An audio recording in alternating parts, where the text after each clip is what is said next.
Misplaced energy can magnify the wrong message. Welcome to Balance Cubed. I'm your host, Coach Joe. Come on this journey as we discuss the balanced and harmonious life. On A Balance Cubed, we lean in on our experiences to provide you with the practical applications, tools, advising, and coaching to help you fine-tune your skills. That's right, motivated and inspired, your connection to a balanced and harmonious life. On episode 21, we're discussing the management magnifying. As a small kid, we discovered the cool powers of the magnifying glass, learning how to focus the sunlight to spark a small fire. Put on our director's cape as we strategically moved our action figures in precarious poses, melting plastic and simulating explosions. We were liberated as we learned to use the isolated sun energy to give us power. The power of using a magnifying glass to destroy something is just as easily simulated. This is the power of management magnifying glass.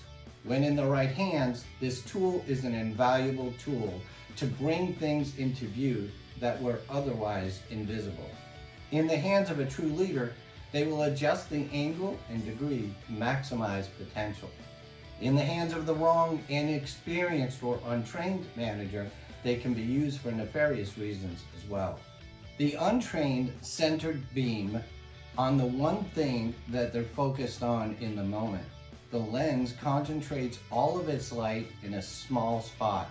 A good fraction of the energy is converted to heat, intensifying the focal point on a single object. There is purpose in concentration of energy and alignment, but allowing emotions to dictate moving the center focal point leaves the team just confused.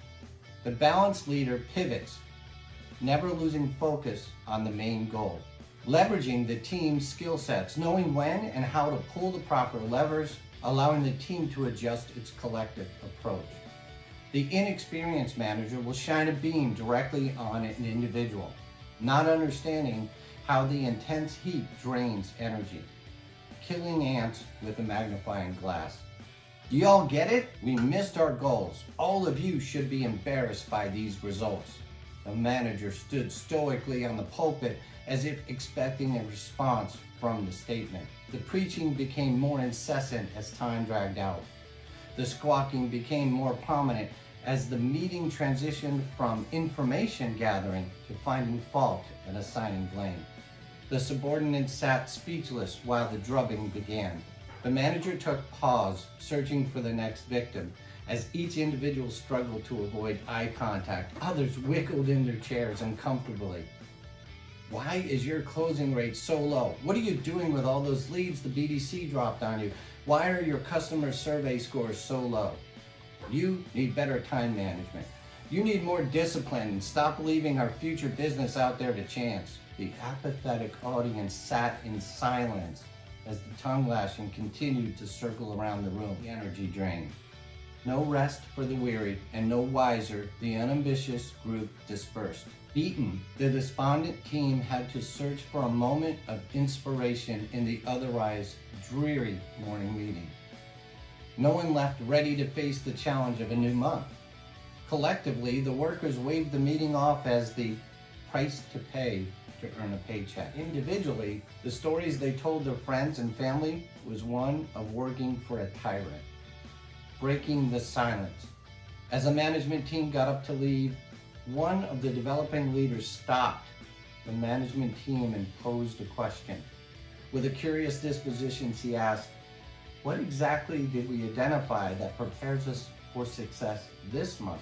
The question caught the lead manager off guard, and with a scowl, he replied, "That's their job to figure out, and not to be so dang lazy."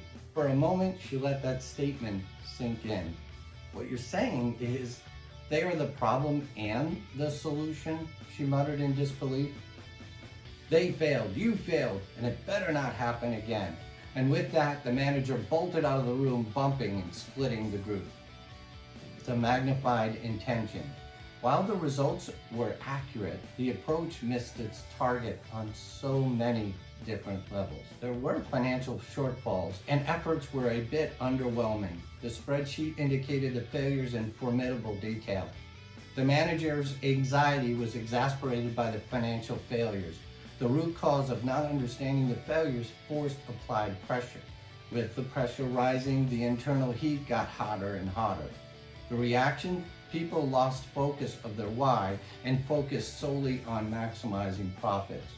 The resulting effect: when perceived pressure is moved from the team off the mission, off the purpose and intention, the immediate gains disperse the long-term vision. You don't have to be overtly positive when things aren't going well. Here's a quote by PhD Susan David. Being positive in a negative situation is not leadership, it's denial. Hope and optimism are different from quote-unquote false positivity. They are future-oriented and earned by a willingness to work hard on a problem to solve and create a better outcome. What's the cause and effect? As a manager, when you are competing, there are clear winners and losers. When you're leading from a servant mindset, there are only gains. Leading from a solution-focused, problem-solving mindset, you begin to ask different questions. Leveraging the individual and the group to self-discovery helps identify what the do differentlys are. When we learn how to properly use the magnifying glass, we highlight the opportunities for growth rather than beaming heat onto the problem with a fanatic generality. Here are our 5 practical applications. Number 1, avoid shifting all your focus from your mission to an isolated problem. Number 2, redirect the proper amount of energy on the problem. Don't magnify the isolated problem using the entire energy of the group. Number 3, use the magnifying power of the collective genius. Number 4, focus bursts of energy but don't drain the resource. Number 5, change the angle and look at the problem through multiple lenses. I'll wrap up this episode with an appropriate quote. This one from Marcus Aurelius. He said, quote, "Nothing has such a power to broaden the mind as the ability to investigate systematically." End quote. Why is it important to think from a variety of different perspectives? Widening the range presents us with the combined experiences, failures, and adversities, and strengthens the team's resolve. The team learns collectively to use their individual strengths to balance out the group deficit. We develop managers to become leaders. That's our life's work and our mission. Teaching the skill sets to implement the practical applications, tools, advising, and coaching to multiply leadership. If something in this episode resonated with you, please share it with someone who would benefit from it. Go ahead and comment and like and download the episode. We are grateful for the time you give us, and we are committed to delivering you content that matters. We can grow this community with your help. Please like and comment and download wherever you listen to podcasts. Follow our content on LinkedIn, Twitter, Instagram, TikTok, YouTube channel, and my own website at joeclementi.com, where we post articles and daily messages. Remember, embrace the grind, enjoy the journey, and keep listening. Coach Joe.